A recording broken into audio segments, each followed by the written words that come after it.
So when I was 25, I was sitting at my desk in a bog standard office in Brisbane. It's about an hour north of here. And it was about 3 o'clock on a Thursday afternoon. I remember it very, very clearly. And I got an email that said, "Do you want to apply for a job in New York?" Never been to New York, never been to America, never thought about it.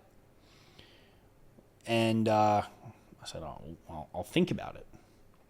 They said, "You can't think about it. You've got an hour.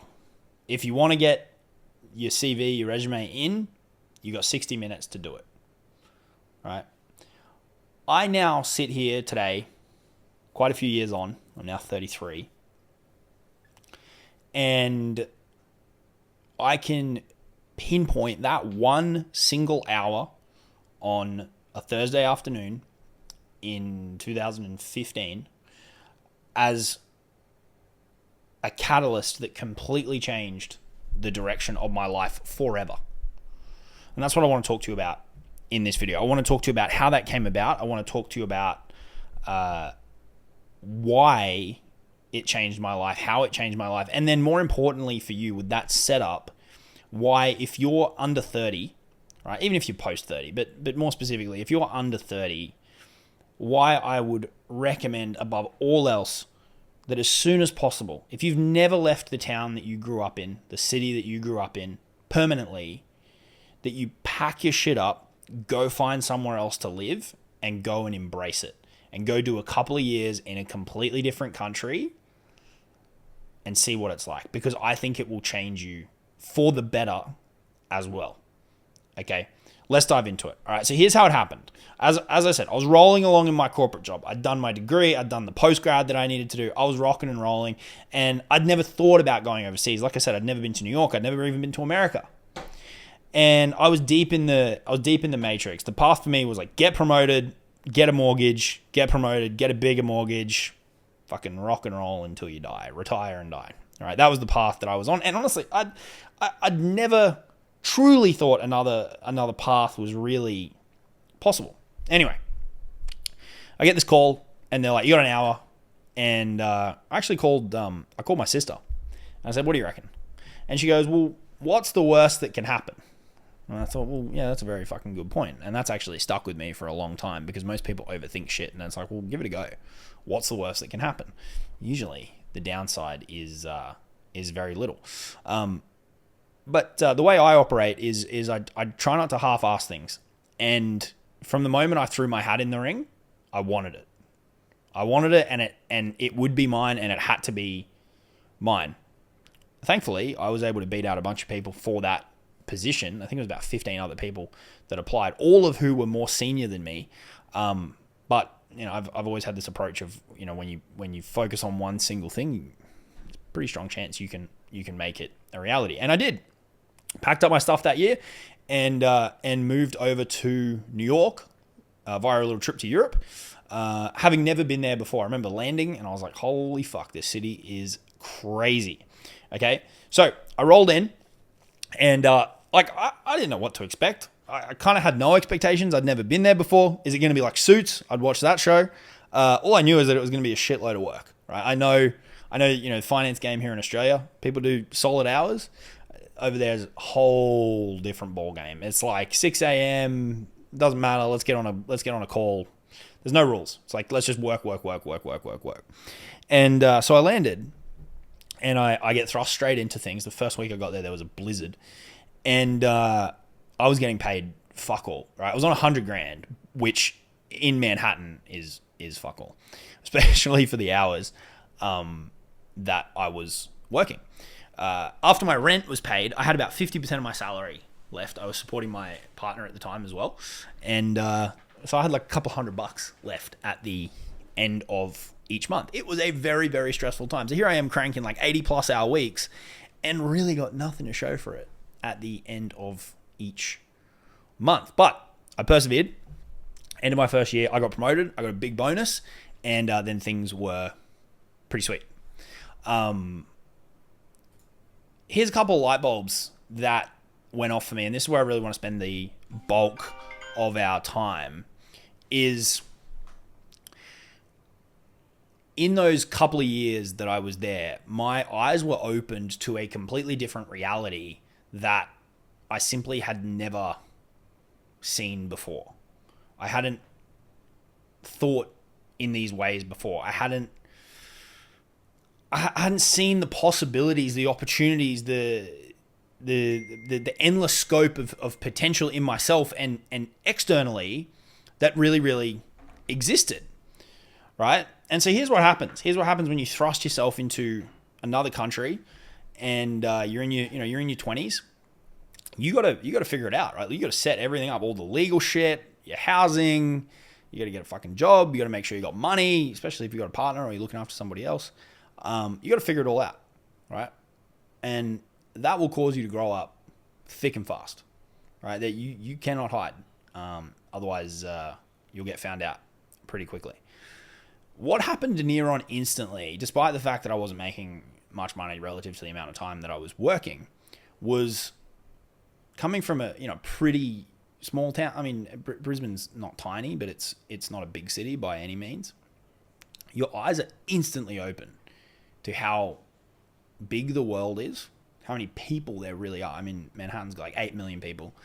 But more importantly, you see how much opportunity and wealth exists in the world if you go to the right places and if you're able to get into circles where that happens. And as I'm sitting here talking through this with you guys, I'm reminded of the first chapter in Dan Kennedy's Wealth Attraction book, which if you haven't read it, I would highly encourage you to. And he says the main thing that limits people's ability to attract money, to attract wealth, is that they think it is limited. They think that if they make $1, it has to come from somebody else, and then it's kind of a zero-sum game. But when you go to a place like this, and when you're exposed to the shit that I was able to be exposed to through the size of the deals that we were doing, multi-billion-dollar deals, you realize, especially with governments printing money, you realize that there is no limit. It is essentially, as far as you and I are concerned, the money that is out there, the opportunity that is out there is infinite. And when you realize that, and you sit there and you go, I'm swapping 80 hours a week to make 100 grand, to make 150 grand, to make 200 grand, to make 60 grand. You go, what the fuck am I doing? There is so much more leverage available to us, especially in this day and age with social media, in order to make the same, if not significantly more money. That was the big light bulb that went off for me. And I think it's pretty safe to say if I didn't make this move, it's very unlikely that light bulb goes off. And that was the catalyst for me getting back into this internet business thing. I dabbled in it slightly in like 2011, but the job took over. That was the thing. I was like, fuck, there's got to be an easier way to make money, right? There's got to be a better way. There's got to be a more efficient way. There's got to be a more leverage way to make money, right? The other couple of other things, if you make the move to another country, your existing network kind of falls away, right? The people that maybe you grew up with, you went to university with, whatever, you step into this environment where you're literally starting over, which means that you can reinvent yourself. You can take a new approach to things. You can become a new person, right? I'm not saying like fake it till you make it. I'm saying you can reinvent yourself without people going like, oh, well, you've changed, or, certain stigmas that may be, attached to you. These people have known you for a really long time. You can change all of that, and you can focus on you. You can focus on working. You can focus on growing. You can focus on winning. You can focus on your health, all that kind of stuff. And you can literally carve out your new path. The other really cool thing is that when you shift into a new environment, is you can look back at the old path that you were on objectively, and you can go, do I want to go back to that? Or do I need to make a change? But when you're in it, it's nearly impossible to make that call, right? So in my second year over there, with my kind of perspectives of the world completely shifted forever, I got back into this game. I started reading again. I got back into the affiliate space, and I was juggling both, right? Like I was on Ubers. In Ubers, I was on planes, I was on trains, and I was starting the business again. Really starting the business. I dabbled in it, as I said, a few years earlier, but the job took over. I started the business in my spare time, and things just went from there. But having not made this move, that light bulb would have never been set off for me, right? So if you, as I said, if you're in your 20s, if you've grown up in one place and you've not left, 100%, without fail, above all else, I would recommend that if you can, whether you're single, whether you've got a partner, pack your stuff up, minimum of a year, go live somewhere completely different.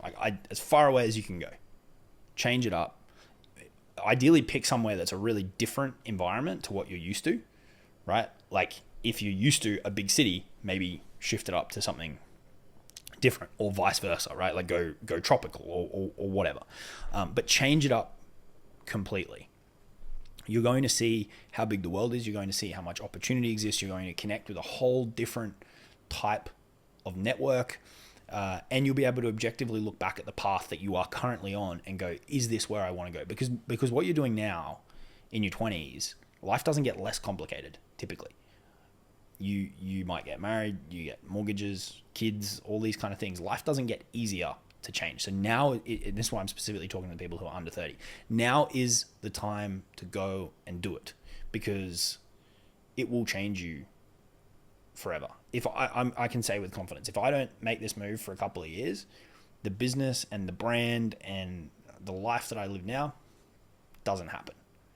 And that's kind of crazy, because I can boil that all down to that single hour on a Thursday afternoon when I had the heat on me to, do you want to do this or do you not want to do it?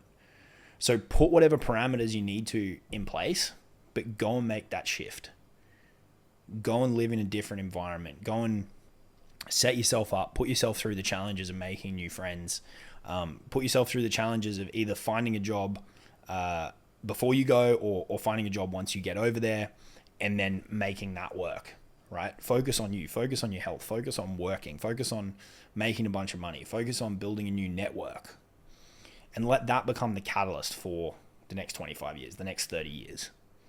Because if you keep cruising along, and maybe you're not unhappy, but the opportunity to do this, it's not going to become easier. It's only going to get harder and harder and harder. Okay. So I would recommend that you give it a go. For me, it changed everything. And I'm pretty confident that if you go and do it, you'll be rewarded in a big way. Worst case, what have you got to lose? You go, didn't really enjoy that. Actually love the life that I had before. You can easily roll back into it. That's not hard to step back into, but I don't think that's going to happen. I think you're going to have some huge light bulbs. I think you're going to have some epiphanies. And at the very, very least, you're going to have some amazing fucking memories that you'll have with you for the rest of your life. I appreciate you hanging out with me in this one. Hopefully that inspires at least one person to go and make a big change, because I know you will get a huge return on it in the short, medium, and long term. Appreciate you all. Have a great day.